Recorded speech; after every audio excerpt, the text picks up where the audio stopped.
What decision did your parents completely regret? My parents put a lock on our kitchen that activated at 10 every night because they said my midnight snacking was out of control and costing them hundreds in grocery bills. I really didn't think I was eating that much, and I even warned them this was a bad idea. They didn't believe me until the first night with the lock. Our washing machine flooded the entire laundry room and basement.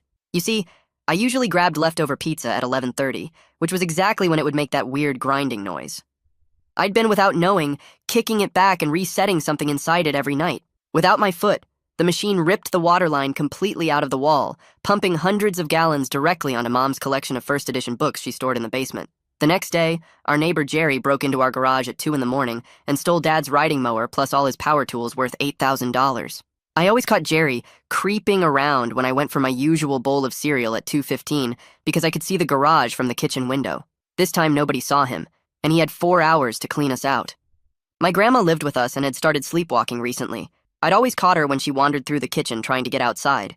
Without me there eating string cheese, she walked straight out the front door in her nightgown and made it 6 blocks before a cop found her trying to break into an elementary school because she thought it was her childhood home. The officer brought her back at 4 in the morning, and CPS started asking questions about elderly neglect. I mentioned to my parents that maybe the lock wasn't working out, but they said this was about teaching me discipline and boundaries. My mom said your grandmother is fine, and she just needs better medication, and the insurance will cover the flooding, and Jerry would have robbed us eventually anyway, while Dad installed motion sensors to make sure I wasn't picking the lock. Our cat Mustard always came to the kitchen around midnight, and I'd let him out because otherwise he'd pee on everything in protest. With the kitchen locked, he destroyed Mom's $30,000 Persian rug that had been in her family for 5 generations, and then shredded Dad's leather recliner into confetti. The smell of cat pee became so overwhelming, we had to replace all the living room furniture and tear out the hardwood floors because the urine had soaked through to the subfloor. But things got worse when I wasn't there to notice the gas leak from our stove at midnight, like I did every few weeks when the pilot light went out. The house filled with gas all night, and when Dad went to start his car in the morning, the tiny spark from the garage door opener literally blew out every window in our house, and the neighbors called Homeland Security, thinking it was a terrorist attack. We had to live in a hotel for 2 weeks while hazmat teams verified our house was safe for human habitation. My parents still refused to remove the lock and actually added a second one plus a chain because they thought I'd somehow caused the gas leak on purpose to prove a point. My dad said this is about your health and learning to respect boundaries, even if it means dealing with some minor inconveniences while writing a check for $20,000 in home repairs. Without my late-night presence, nobody heard the pipes burst in the walls at 3 in the morning during a cold snap, and water poured through the electrical system, causing a fire that destroyed half our house. I also wasn't there to accidentally interrupt the raccoon family that had started opening our windows from the outside and inviting themselves in to raid the pantry. They established a whole colony in our attic and had babies, and the exterminator said it was the worst infestation he'd seen in 30 years of business. Grandma's sleepwalking escalated, and she somehow got the car keys and drove to the airport where TSA found her trying to board a plane to Dubai with no passport or ticket. She told them she was meeting her deceased husband for lunch, and they placed her on a federal watch list. The house became basically unlivable between the fire damage and raccoon feces and toxic mold from the flooding and cat urine soaked into every surface. My parents finally called a family meeting where they admitted defeat and said they were removing the kitchen lock immediately. My dad said we need you to go back to your normal routine right now, while Mom sobbed into her hands. He said this house is about to collapse and we're going bankrupt and Grandma might end up in federal prison. I grabbed the key and headed to unlock the kitchen, but stopped when I saw something through the window that made my blood freeze. Jerry was in our driveway with 5 other guys loading everything we owned into a moving truck while our house burned behind them. I said, "Mom, Dad, you need to call 911 right now." Dad grabbed his phone and punched in 911, while Mom ran to get Grandma from her room, and I kept watching Jerry through the window. The dispatcher answered immediately, and Dad started yelling about our house being on fire and people stealing our stuff at the same time. She told him to get everyone out of the house right away and stay clear of the property because units were already responding to multiple fire calls in our area. Mom came back dragging Grandma by the arm, and we all rushed out the front door onto the sidewalk, where the heat from the fire hit us like opening an oven door. Jerry and his crew must have heard the sirens getting closer because they started throwing things into the truck way faster than before. Luther Perry grabbed our flat-screen TV and tried to run with it, but dropped it right on the driveway, where it shattered into a million pieces. They were panicking now and just tossing whatever they could grab into the back of the truck without even looking at what it was. Kaya Perry was dragging Mom's antique dresser across the lawn when the first siren got really loud and close. They all jumped in the truck at once, leaving half our stuff scattered across the front yard, including Dad's tool chest that spilled open with wrenches and screwdrivers everywhere.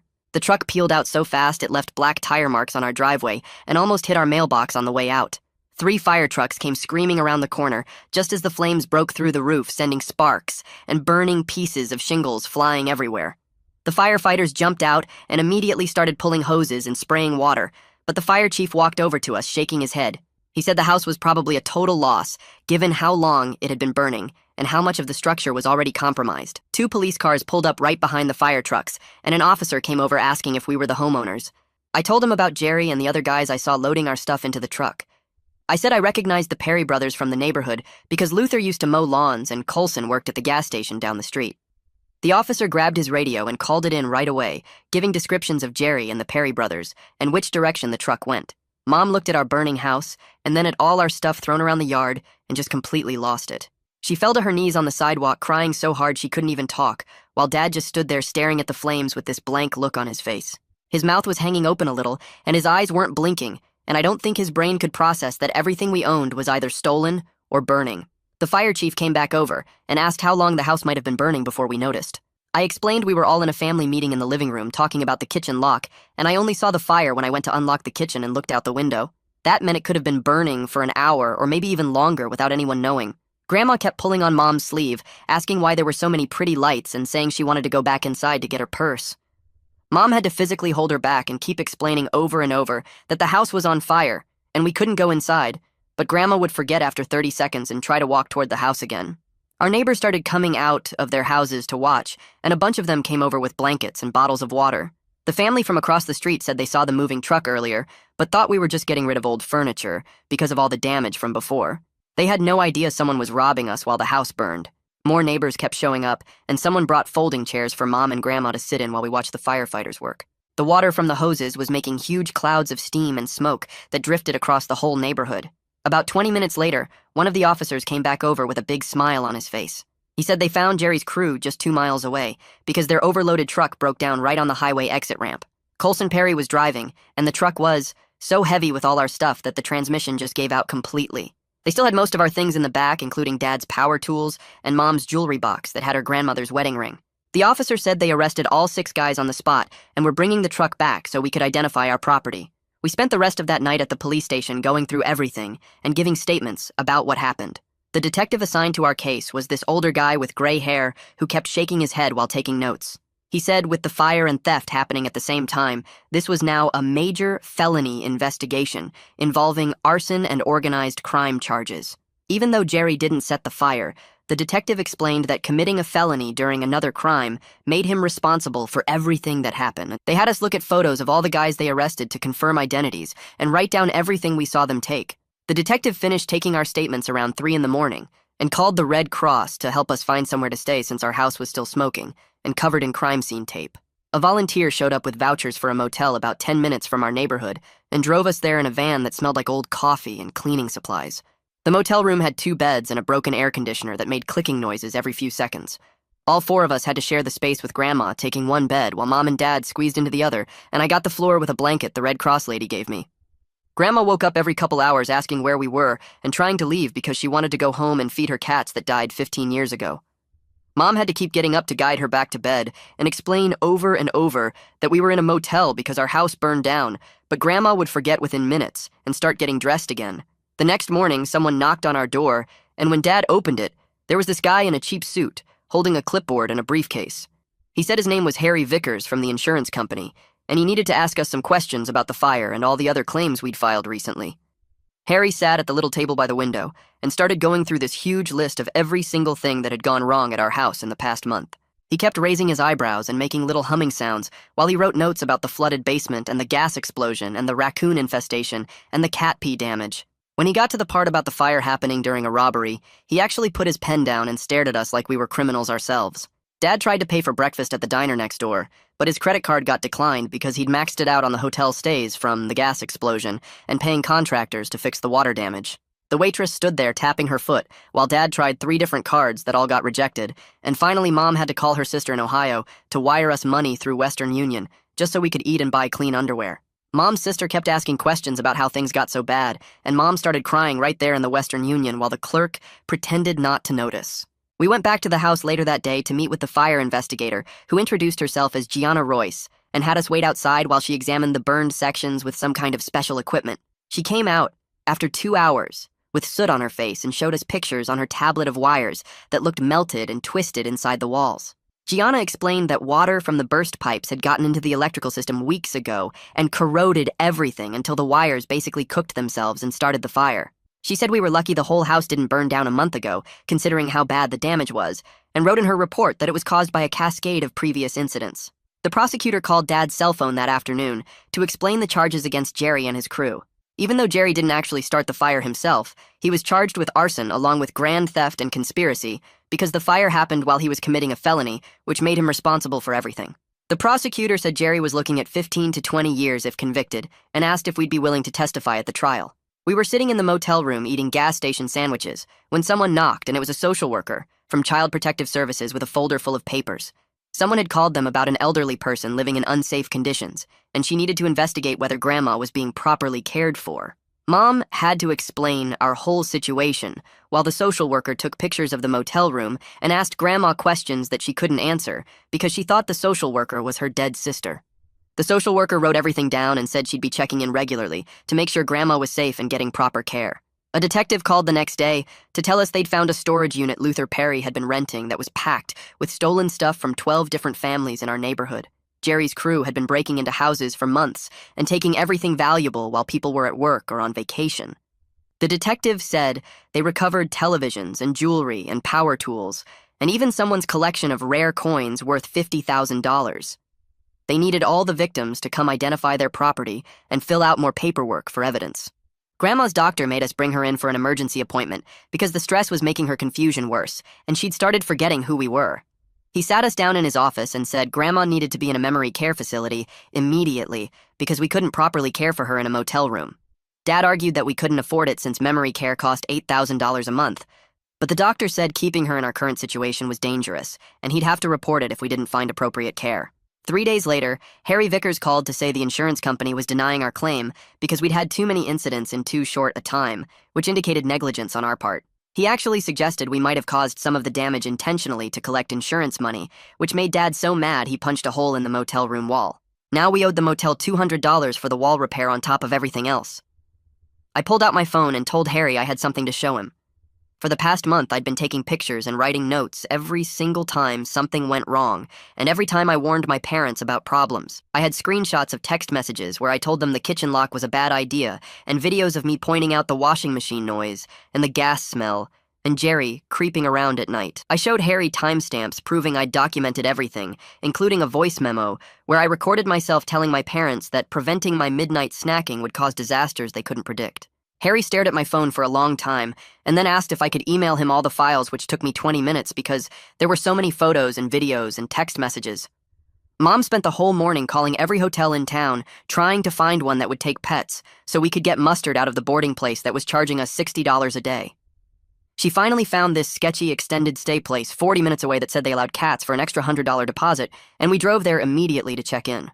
The room smelled like cigarettes and the carpet had stains everywhere, but at least we could bring Mustard home, and within 10 seconds of putting him down, he peed right in the middle of the floor. The manager came up 5 minutes later and said we'd lost our deposit, and if it happened again, we'd be kicked out, and Mom just sat on the bed, holding her head in her hands. That afternoon, a detective called and said Luther and Colson and Kaya Perry had all agreed to testify against Jerry in exchange for reduced charges, and they'd given the police recordings from their phones. Luther had actually recorded Jerry planning the whole thing 2 weeks before it happened, where Jerry talked about how our house was falling apart, and we'd be easy targets because we were distracted. The recording had Jerry saying he knew about the kitchen lock, and how it meant I wasn't watching the garage at night anymore, and he'd been waiting for the perfect time to rob us. Colson had texts where Jerry promised them each $2,000 from selling our stuff, and threatened to hurt their mom if they didn't help him. Dad had to call his boss that same day to say he needed more time off to deal with the police and insurance, and finding contractors to assess the house damage. His boss was nice about it at first, but then started asking how much longer this would take, and mentioned that the quarterly reports were due, and they really needed Dad back in the office. Dad promised he'd work from the hotel room, but then the next call came from the contractor, who needed to walk through the house immediately, and Dad had to leave again. We drove to see Grandma at the care facility the social worker had placed her in temporarily, and she was sitting in the common room staring at the wall. When we walked in, she looked right at me and called me Tommy, which was her brother who died in 1987, and kept asking when I was taking her dancing like we used to. Mom tried to explain who we were, but Grandma just got more confused and started crying because she didn't understand why strangers were bothering her. The nurse said this was normal for her condition, and the stress of everything had made her dementia progress faster than expected, and she might never fully recognize us again. 2 days later, the insurance company called and said they'd assigned a new adjuster named Sarah, who wanted to review everything from the beginning with fresh eyes. She came to the hotel and spent 3 hours going through every document and photo, and actually found something the first adjuster missed completely. The contractor who'd fixed the water damage from the first flood had never properly sealed the walls, and the moisture had been spreading through the electrical system for weeks before the fire. Sarah said this was contractor negligence, and it actually strengthened our claim, because it proved we hadn't caused the damage ourselves, and the insurance would have to cover more than they originally thought. Jerry's lawyer called the next morning saying Jerry wanted to make a deal where he'd plead guilty to lesser charges and pay us $50,000 in restitution over 10 years. Dad wanted to take it because we needed money desperately, but Mom started yelling that Jerry belonged in prison for what he'd done to our family. They fought about it for an hour, with Dad saying we couldn't afford to be stubborn, and Mom saying some things were more important than money, and she wanted Jerry to pay for destroying our lives. I decided to set up a GoFundMe page explaining everything that had happened, starting with the kitchen lock and how it led to our house burning down while being robbed. Within 3 hours, it had been shared 200 times, and people started donating $5 here and $20 there, and someone anonymous gave $1,000. By the third day, we'd raised $15,000, and people were dropping off bags of clothes and furniture at the hotel and offering to help however they could. The contractor finally gave us his full estimate after inspecting every inch of the house and said it would take at least 6 months and $200,000 to make it livable again. Insurance would cover maybe half if we were lucky, and we still owed $40,000 from the previous repairs that we'd put on credit cards and a home equity loan. He showed us pictures of the structural damage and said the foundation had shifted from all the water and the walls were full of mold and the electrical needed complete replacement. Dad had missed 8 days of work by then, and his boss called to say they needed to have a serious conversation about his commitment to the company. Dad tried to explain about the house and Grandma and the criminal case, but his boss kept saying the company needed reliability and maybe Dad should consider whether this job was right for him anymore. The next week was the hearing for the Perry brothers, and Kaya only got probation and 200 hours of community service because she was the youngest and had cooperated fully. She showed up at our hotel room the next day, crying and saying Jerry had threatened to hurt her family if they didn't help, and she was only 17 and didn't know what else to do. Mom wouldn't even look at her, but I felt bad because she seemed genuinely sorry and scared, and said Jerry had been planning this for months, and picked our family specifically. The following Monday, Dad went to the office for a meeting he thought was about catching up on work, but his boss and someone from HR were waiting for him. They said his performance had been suffering for months, and with all the absences they had to let him go, but they'd give him 2 weeks severance and wouldn't contest unemployment benefits. Dad came back to the hotel room and just sat on the bed staring at nothing and didn't say a word for 3 hours while Mom rubbed his back and told him we'd figure it out somehow. Mom picked up extra shifts at the hospital the very next day and started working 16-hour days just to keep us in the hotel room. I'd wake up at 5 in the morning to her alarm going off, and she'd already be dressed in her scrubs making instant coffee with the tiny hotel coffee maker. She'd come back at 11 at night and collapse on the bed still wearing her shoes, and I'd have to pull them off while she was already snoring. One morning I found her standing at the counter with her eyes closed and the coffee pot overflowing onto the floor because she'd fallen asleep while it was brewing. She kept saying she was fine, but her hands shook all the time, and she put salt in her coffee twice that week thinking it was sugar. The memory care place called 3 days later, saying Grandma had gotten out again, and they'd found her at the bus station trying to buy a ticket to California with Monopoly money. The director said they couldn't keep her safe in the regular unit anymore, and she needed their secured wing, which cost $800 more per month, and Medicare wouldn't cover any of it. Dad threw his phone against the wall when he heard the price, and it shattered into pieces, which meant we had to share Mom's phone between the 3 of us. We drove out to see the secured unit, and it had keypads on every door and alarms on the windows and looked more like a prison than a care home. Grandma was sitting in the common room wearing someone else's sweater and didn't recognize any of us when we walked in.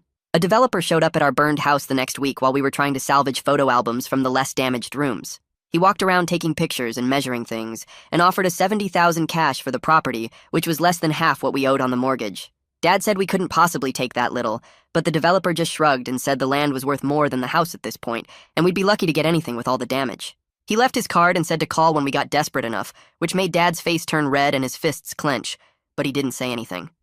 The prosecutor called that afternoon to tell us Jerry's trial date was set for 6 months out and warned us it could get pushed back even further if his lawyer filed motions. She said he was looking at 15 to 20 years if convicted on all the charges, but juries were unpredictable, and we should prepare ourselves for anything, including him walking free. I couldn't handle sitting in the hotel room anymore, watching my parents fall apart, so I walked to every fast food place within 2 miles and filled out applications. The manager at the burger place near the highway hired me on the spot when I explained our situation and said I could start the next day. He was this older guy named Frank who'd been through his own hard times and understood what it was like to need money right away. My first shift, he showed me how to work the fryer and register, and let me take home a bag of leftover burgers and fries that would have been thrown out anyway. I brought them back to the hotel, and it was the first time I'd seen Dad smile in weeks as he ate a cold burger sitting on the edge of the bed. Harry from the insurance company finally called with what he called good news, but turned out to be another disappointment. They'd approved a settlement of $45,000, which sounded like a lot until the contractor explained it would only cover making the house structurally sound, but not actually livable. We could fix the foundation and frame, or we could do the electrical and plumbing, but not both, and definitely not the walls or floors or anything that would make it a real home again. Dad spent hours with a calculator, trying to figure out some way to make the money stretch, but the numbers never added up no matter how he arranged them. The sentencing for Luther and Coulson happened on a Tuesday morning, and we all went to court to watch. The judge gave them each 18 months in county jail and said they were lucky to avoid state prison, but they'd made terrible choices following Jerry's lead. Luther's mom was crying in the gallery, and Coulson just stared at his shoes while the bailiff put them in handcuffs. The prosecutor told us afterward that 18 months meant they'd probably serve 12 with good behavior, and Jerry's trial was still the one that really mattered. Mom's sister Beth called that night from Oregon, saying she had a spare bedroom and we could come stay with her as long as we needed. She said her husband had a construction company and could probably give Dad a job, and there was a good memory care place nearby for Grandma. Mom cried on the phone for 20 minutes saying she didn't want to be a burden, but Beth kept insisting family helped family, and we'd do the same for her. Dad sat at the little hotel desk making lists of pros and cons about moving to Oregon, and the cons list was basically just leaving everything we'd ever known behind. 3 days later, the memory care facility called at 2 in the morning saying Grandma had fallen in the bathroom and broken her hip. We rushed to the hospital and found her confused and scared and calling me by my uncle's name who'd been dead for 10 years. The orthopedic surgeon said she needed surgery, but her age and confusion made it risky, and there could be complications with the anesthesia. They also found she had a urinary tract infection which was making her confusion worse, and her blood pressure was dangerously high from the stress of everything. We sat in that waiting room for 6 hours while they operated, and Mom held Dad's hand the whole time, even though they'd barely spoken in days. When the surgeon came out, he said the surgery went well, but recovery would be long and difficult, and she might never walk normally again. That night back at the hotel, Dad finally broke down completely and started sobbing into his hands. He kept saying the kitchen lock was the stupidest thing he'd ever done, and he'd destroyed our whole life trying to save a few dollars on groceries. He said he was just trying to teach me responsibility and boundaries, but instead, he lost everything and ruined our family and put Grandma in danger and made us homeless. Mom found him like that the next morning, still sitting there with his face in his hands, and she wrapped her arms around him while they both cried. Word about our situation spread through the neighborhood faster than the fire had spread through our house, and by Saturday morning there were cars lining up outside the hotel. People we barely knew showed up with casseroles and sandwiches and bags of clothes their kids had outgrown. The church down the street organized a work party at our burned house, and when we drove over to see what was happening, there were 50 people hauling out charred furniture and ripping down damaged drywall. They had trucks and trailers and dumpsters, and everyone was working like it was their own house that needed saving. The contractor who'd given us the impossible estimate showed up with his whole crew and said they were donating their Saturday to help clear the debris. They saved anything that looked salvageable, putting Mom's surviving books in plastic bins and Dad's tools that Jerry's crew had dropped in a neat pile. People brought water and pizza for the workers, and someone set up a donation box that filled with cash by noon. The prosecutor called that afternoon to tell us Jerry had agreed to a plea deal for 12 years in prison. He'd have to pay $50,000 in restitution, but his lawyer admitted Jerry had no money and no assets, so we'd probably never see a penny of it. Mom said at least he couldn't hurt anyone else for a while, and Dad just nodded and went back to watching the cleanup crew work. 3 days later, Dad got a call from a guy who'd heard our story through the neighborhood gossip. He owned a small shipping company and needed someone to manage inventory, and while it paid less than Dad's old job, he said he understood about family emergencies and wouldn't fire someone for taking care of their family.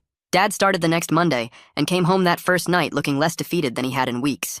We sat down with the contractor, again, and this time he had a different plan. We could fix just enough to make the house sellable, patch the roof and stabilize the structure, and make it look decent from the street.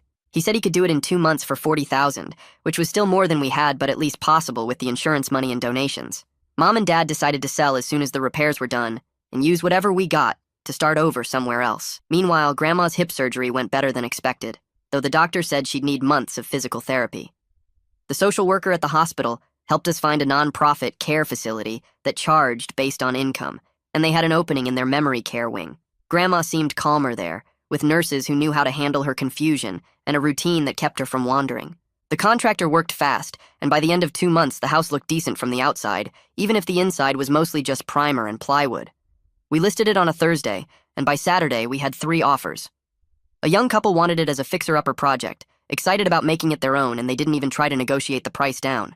The closing happened fast, and suddenly we had enough money to pay off the remaining repair bills and put down deposits on a rental house across town. The rental was in a cheaper neighborhood, and the house was older and smaller than our old place, with creaky floors and windows that didn't quite close right. But it had regular locks that we could all open whenever we wanted, and the kitchen was accessible 24 hours a day. We moved in with just the donated furniture and clothes people had given us, but it felt more like home than the hotel ever did. Mom found a therapist who specialized in couples dealing with crisis, and she convinced Dad to go with her. They went every Tuesday night, and slowly they started talking to each other again, instead of just existing in the same space. The therapist helped them see how their need to control everything had created most of our problems, how the kitchen lock was just a symptom of bigger issues they'd been ignoring. School had been rough with everything going on, but my teachers were understanding about late assignments and missed classes. When it came time to write college essays, I wrote about the kitchen lock and everything that happened after. The admissions counselor at the state university called it one of the most compelling essays she'd ever read, and they offered me a partial scholarship that would cover most of tuition. I graduated in June, with decent grades despite everything, and Mom cried through the whole ceremony while Dad took pictures with his phone. We visited Grandma every Sunday at the care facility, and slowly she started having more good days than bad ones. Sometimes she'd recognize us right away and ask about the house, and other times she'd think I was her brother or Dad was her father. But one Sunday she was completely clear. And when I told her the whole story about the kitchen lock and everything that followed, she laughed until she had tears in her eyes. She looked at Dad and said he'd always been too stubborn for his own good, even as a kid, always thinking he knew best about everything. Dad actually smiled and said he'd learned his lesson about trying to control things that didn't need controlling. The rental house became our new normal, with everyone coming and going as they pleased and nobody worrying about locks or schedules or rules about when someone could eat. Dad spent the next weekend installing smart home stuff all over the rental house, but this time he kept explaining how we could all control everything from our phones and how the motion sensors were for actual safety, not for catching me sneaking around. He showed me the app 3 times to make sure I understood how to turn off the alarm if I needed to get up at night, and even gave Grandma a simplified tablet that just had big buttons for lights and emergency calls. The doorbell camera caught the mailman delivering a thick envelope from the state prison 2 weeks later, and when I opened it, there was a handwritten letter from Jerry saying he was sorry for everything and that he'd started going to addiction meetings and was trying to get his life together. Mom grabbed it from my hands and threw it straight into the trash while muttering about how sorry doesn't fix anything. But after she went to work, I dug it out and stuck it in my desk drawer, because sometimes you need reminders of how bad things can get. The insurance company sent another letter a month later, but this one had a check for $10,000 attached, because their auditor found mistakes in the original claim assessment that meant we should have gotten more money for the fire damage. Dad actually laughed when he saw it and said, maybe our luck was finally turning around. Then he drove straight to the bank to deposit it before they could change their minds. We started eating dinner together every night at 6:30, all 4 of us around the small kitchen table in the rental, and nobody mentioned rules or curfews or locked kitchens anymore. Sometimes Dad would joke about my midnight snacking costing less than 1 insurance deductible, and we'd all laugh even though it wasn't really that funny, just better than crying about everything we'd lost. His boss at the new job called him into the office 3 months after he started, and I thought he was getting fired again, but instead they promoted him to regional manager because of how well he handled crisis situations. Dad came home with a cake from the grocery store and said the disaster with our house had prepared him for anything corporate could throw at him, and at least spreadsheets didn't catch fire or flood basements. Mom had saved a box of her first edition books that were in the upstairs closet when the basement flooded, and she finally got them appraised by a collector who came to the house with white gloves and a magnifying glass. He offered $30,000 for the whole set, because apparently one of them was a super rare printing with a typo that made it worth way more than the corrected version, and Mom signed the papers right there before he could reconsider. That money went straight into a new savings account that nobody could touch except for real emergencies, not the fake emergencies we used to have like running out of name-brand cereal or needing new tennis shoes.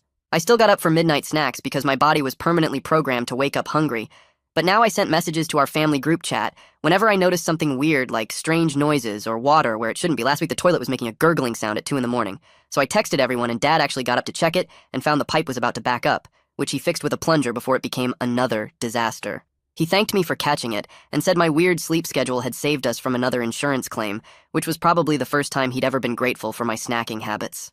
We were doing better as a family, even though nothing was perfect, and we still had problems like everyone else. The house we'd lived in for 15 years was gone forever and belonged to that young couple now who posted pictures on social media of all their renovation projects. Grandma needed professional care that cost more than Dad made in a month, but at least she was safe and had good days where she knew who we were. We still owed about $40,000 in various debts from all the disasters, but the payment plans were manageable, and nobody was threatening to sue us anymore. The rental house had drafty windows and a furnace that sounded like a jet engine and floors that sloped toward the middle. But it had one thing our old house never had, which was a kitchen that stayed open all night long. Sometimes I'd find Dad in there at 3 in the morning making a sandwich, and he'd just nod at me like it was totally normal for both of us to be awake eating cold cuts in our pajamas. Mom started sleeping better once she stopped worrying about controlling everything, and even bought a big jar that she labeled Midnight Snack Fund, where we all threw our spare change. The whole experience taught us that trying to control everything actually controls nothing, and that sometimes the things you think are problems are actually the solutions to problems you don't even know you have yet. Kinda wild, right? Everyone's suddenly super helpful now, but when things were actually falling apart, they were nowhere to be found. Funny how that works. Like the video, it helps more than you think.